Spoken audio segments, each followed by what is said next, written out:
Kam nderin t'ju përshëndes sot në këtë ditë ku shënojmë 59 vjetorin e themelimit të Institutit të Historisë Ali Hadri. Kjo ditë përfaqëson jo vetëm një përvjetor, por edhe një moment reflektimi për përkushtimin e brezave të tërë studiuesish dhe për rolin e institutit në ndriçimin, dokumentimin dhe interpretimin e historisë sonë kombëtare.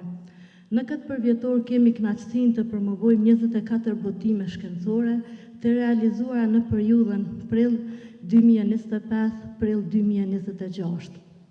Këto botime përfshin 8 monografi, 3 përmbledhje me kumtesa, 10 vëllime me dokumente, 2 përmbledhje me punime, si dhe revistën shkencore Kosova. Tematikat e këtyre botimeve shtrihen nga antika deri në vitin 2008. Në mesin e këtyre botimeve që po promovojmë sot, do të ndalem shkurt në 5 prej tyre, ndërsa të tjera do të prezantohen nga recenzantët për katës.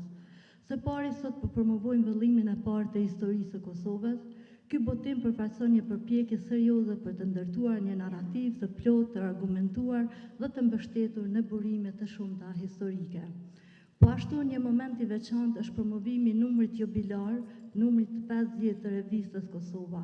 Përmes kësaj reviste, instituti ka dhënë ndër dekada një kontribut të rëndësishëm në zhvillimin e mendimit historiografik dhe në konsolidimin e studimeve me interes të veçantë për historinë tonë kombëtare.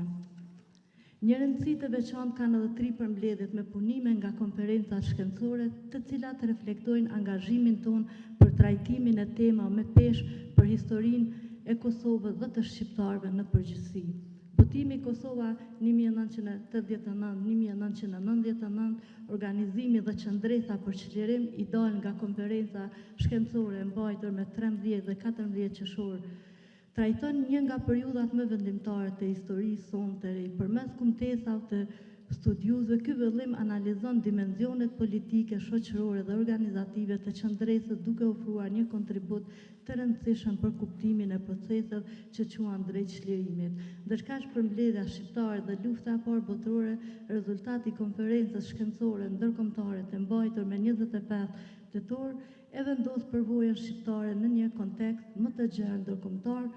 Ky botim sjell qasje të reja dhe analiza krahasuese duke pasuruar historiografinë shqiptare për këtë periudhë të rëndësishme. Po ashtu botimi Diaspora shqiptare dhe çështja e Kosovës 1912-2008, përmbledhje nga konferenca shkencore dhe kjo mbajtur në qershor të vitit të kaluar, trajton rolin e diasporës si një faktor i rëndësishëm historik dhe politik. Ky vëllim ndriçon kontributin e diasporës në ndërkombëtarizimin e çështjes së Kosovës dhe në mbështetjen e proceseve vendimtare për lirinë dhe shtetëndërtimin.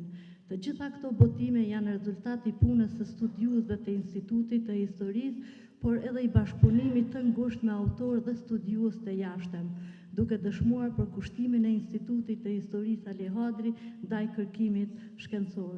Të nderuar pjesëmarrës, promovimi i këtyre botimeve nuk është vetëm një prezantim i rezultateve të punës sonë, por edhe një dëshmi e përkushtimit tonë për të ruajtur, studiuar dhe transmetuar trashëgiminë historike të brezat e ardhshëm. Në këtë frym ju falenderoj për praninë tuaj dhe për mbështetjen e vazhdueshme ndaj punës së institutit tonë. Ju falenderoj edhe jam.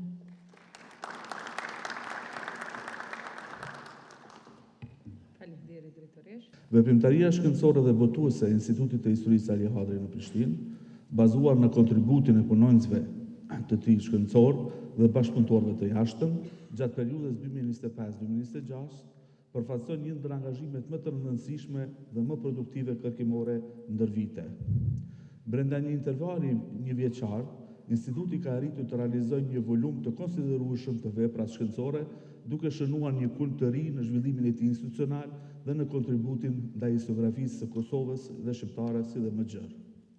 Kjo periudhë përmbyll një proces të gjatë dhe të qëndrueshëm pune shumë vjeçare kërkimore shkencore, e cila është kurorzuar me rezultate konkrete dhe të mundshme të departamenteve përkatës të institutit, të cilat kanë arritur të realizojnë gjithsej 24 titull shkencor, duke përfshirë edhe projekte kërkimore shkencore, të cilat trajtojnë tema me rëndësi të veçanta për historinë kombëtare shqiptare dhe për zhvillimin e historiografisë së Kosovës në mënyrë të veçantë. Këto botime dhe projekte përfaqësojnë një pasurim të dukshëm të fondit shkencor, duke ofruar analiza të thelluara, burime të reja arkivore dhe interpretime bashkëkohore mbi çështje të ndryshme historike. Rëndësia e kësaj veprimtarie shkencore të institutit qëndron jo vetëm në aspektin sasior, por sidomos në cilësinë shkencore të rezultateve të arritura. Botimet të realizuara reflektojnë një qasje metodologjike të avancuar, përdorim kritik të burimeve dhe një përkushtim të vazhdueshëm ndaj standardeve akademike ndërkombëtare. Në këtë mënyrë, Instituti i Historisë Ali Hadri vazhdon të konsolidojë rolin e tij si një ndër institucionet kyçe në studimet historike në Kosovë dhe në hapësirën shqiptare. Me këtë rast, vlen të shprehet një njohje veçantë për të gjithë punonjësit shkencorë të institutit, për angazhimin e tyre të paloshëm dhe për nivelin e lartë profesional të dëshmuar në realizimin e këtyre projekteve. Njëkohësisht, kontribut i rëndësishëm i takon edhe Këshillit Shkencor dhe Këshillit Drejtues të institutit për mbështetjen dhe orientimin strategjik, si dhe drejtoreshës Teuta Shala Peli për udhëheqjen e qëndrueshme dhe për kushtimin e vazhdueshëm në zbatimin me sukses të plan programit vjetor të institutit. Në vijim, veprimtaria shkencore e institutit në aspektin tematik dhe gjinor të botimeve mund të paraqitet në këtë formë. Në një projekte shkencore kolektive të institutit, projekti i parë shumë vjeçar dhe më madhor i institutit, Historia e Kosovës, që si vjet nga viti kaluar ka dalë pra vëllimi një, i cili pa dritën e botimit gjatë vitit 2025, është rezultati një pune të shkëlqyer ekipore të më shumë se 80 kontribuesve shkencor për të gjitha vëllimet, në udhëheqjen dhe redaktimin shkencor të këshilltarëve shkencor të institutit, Sabit Sylla dhe Gjon Mirdita. Po ashtu, në këtë interval kohor një vjeçar, instituti ka realizuar edhe botimin e revistës numër 50, simbolin e veprimtarisë shkencore të institucionit tonë. Duhet theksuar se në realizimin e konferencave shkencore dhe ndërkombëtare dhe kombëtare, gjithsej instituti ka realizuar 3 konferenca gjatë kësaj kohe, sikurse cekje dhe profesoresha, drejtoresha, kemi realizuar konferencën Kosova gjatë vitit 1998-1999, organizimi dhe qendresa për qëllim, në 2 shqiptarët dhe lufta e parë botërore, dhe në 3 diaspora shqiptare dhe çështja e Kosovës 1912-2008, në kuadër të cilët kam marrë pjesëmarrje me qindra studiues të Kosovës dhe ata ndërkombëtarë. Historia arbore mes jetës së vonë është një fushë komplekse dhe shumë dimensionale, e ndërlidhur ngushtë me zhvillimet politike, fetare dhe kulturore. Deri sot si historiografia vendore ashtu dhe ajo huaj janë përqendruar kryesisht në aspekte politike dhe në rezistencën anti-osmane të arborëve, ndërsa dimensioni kulturor shpesh ka mbetur në hije, duke krijuar një pamje jo të plotë të kësaj periudhe të rëndësishme. Pikërisht në këtë boshllëk, studimi i doktor Zenelit ofron një tablo të qartë dhe të argumentuar të jetës kulturore shqiptare përmes figurave të humanistëve arborë.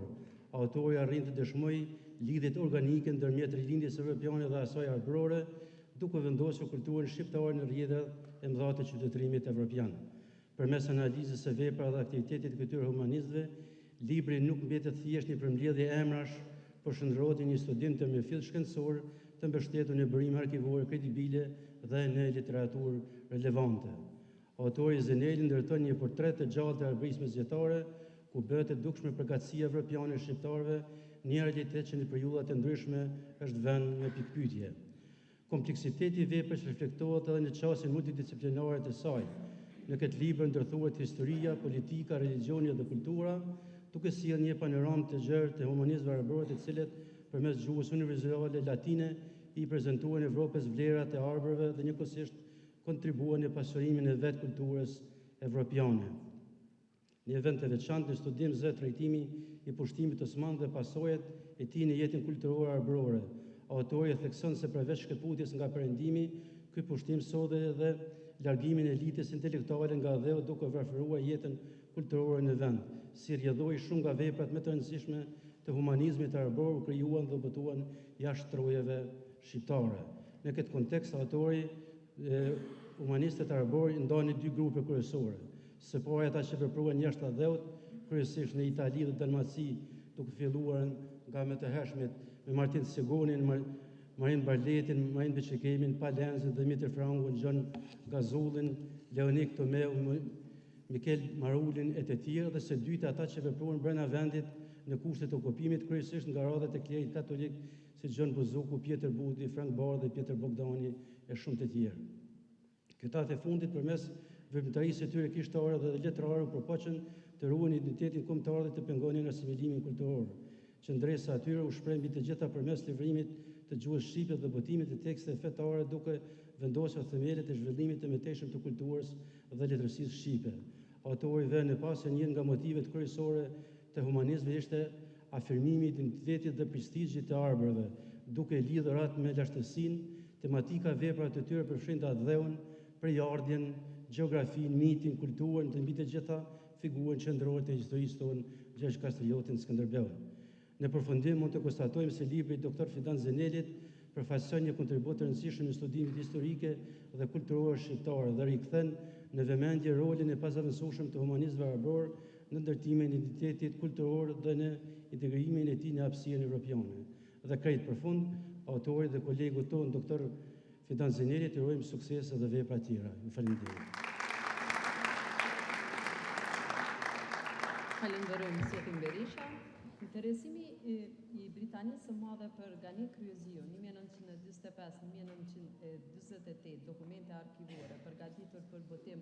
Historiografia shqiptare pas viteve 90 ka pasur zhvillim pozitiv në trajtimin e temave të historisë politike dhe ekonomike mbi qytetet shqiptare në përgjithësi, ashtu sikur që edhe në metodologjitë e hulumtimit. Megjithatë, monografia e autorit Selim Daci me titull Veprimtaria ekonomike e qyteteve të Kosovës në mesjet, shekujt 12-15, e cila fillimisht u mbroj si disertacion doktoraturë në Universitetin e Prishtinës në vitin 1990, shënon një kontribut të veçantë mbi historishkrimin e qyteteve të Kosovës në mesjetën e vonë.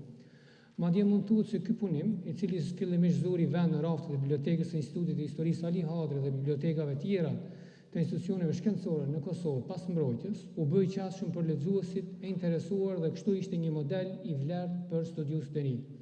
Andaj, vlerësimi i monografisë së profesorit Daci bëhet mbi realitetin e kohës kur është shkruar, duke marrë parasysh edhe problemet e mirënjohura për opinionin shkencor shqiptar dhe jo vetëm, që autori është përballur gjatë punës së tij në shkrimin e doktoratës në një kohë kur Kosova ishte e okupuar dhe mundësia për të realizuar një studim shkencor si kjo ishte tetë i vështirë. Autori Daci punimin e tij ka ndërtuar brenda një strukture e cila i ka dhënë mundësi të trajtojë aspekte politike, ekonomike dhe sociale të treves së Kosovës gjatë shekujve 12-15. Në parathënët e monografisë parashtruan shkaqet dhe qëllimet që e kanë shtytur autorin të merret me trajtimin shkencor kësaj teme, e ku me shumë të drejtë është normalizuar mungesa e një studimi të mirëfillt shkencor mbi historinë e treves së Kosovës në mesjet deri në atë kohë. Njëherë është edhe qasjen e cunguar dhe manipulative të historiografisë serbe në raport me këtë tematik ka bërë që një pjesë e mirë e studiuesve këtë periudhë ta konsiderojnë si kohë të errësirës dhe pasigurisë shkencore, gjë që e ka sfiduar autorin të marrë në konsiderat hulumtimin dhe studimin e kësaj periudhe.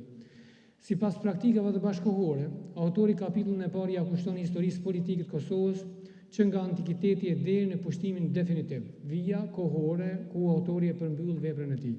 Në këtë kapitull janë trajtuar tema si prejardhja e popullit të Kosovës, sundimi romak, bizantim, pastaj i bulgar, slav, si dhe vërshimet e para osmane në këto anë.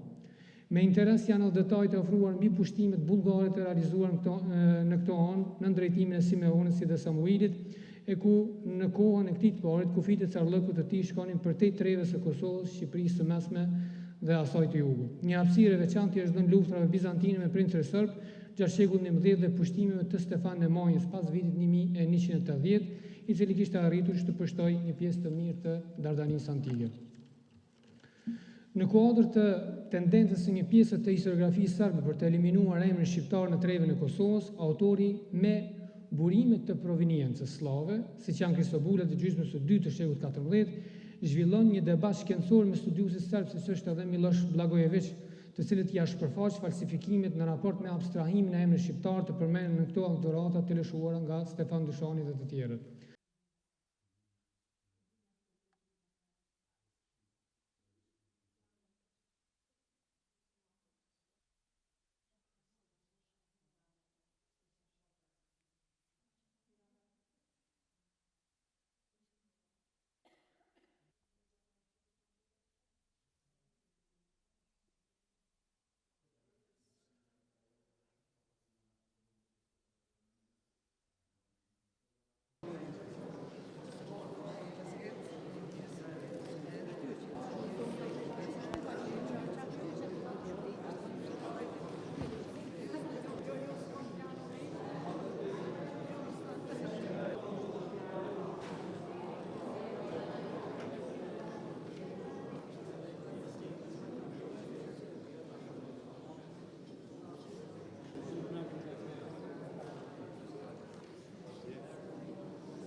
periudhën e tranzicionit politik në Shqipëri.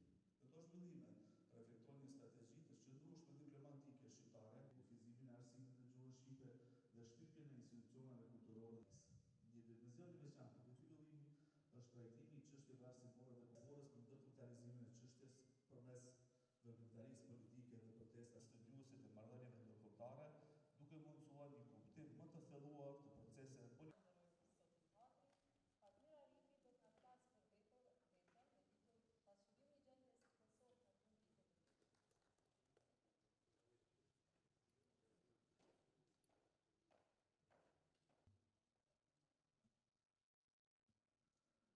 Nderuar Ish General të Forcave të Sigurisë Kosovës, nderuar deputet, votimi pasqyrimi i gjendjes në Kosovë në fund të viteve të 80-ta të Republikës së Shqipërisë, përgatitur nga autorët Haxhi Ademi dhe Lumtus, dokumentar të mirëfillt mbi një nga periudhat torturë ngushtë me krizën e përgjithshme federative jugoslave.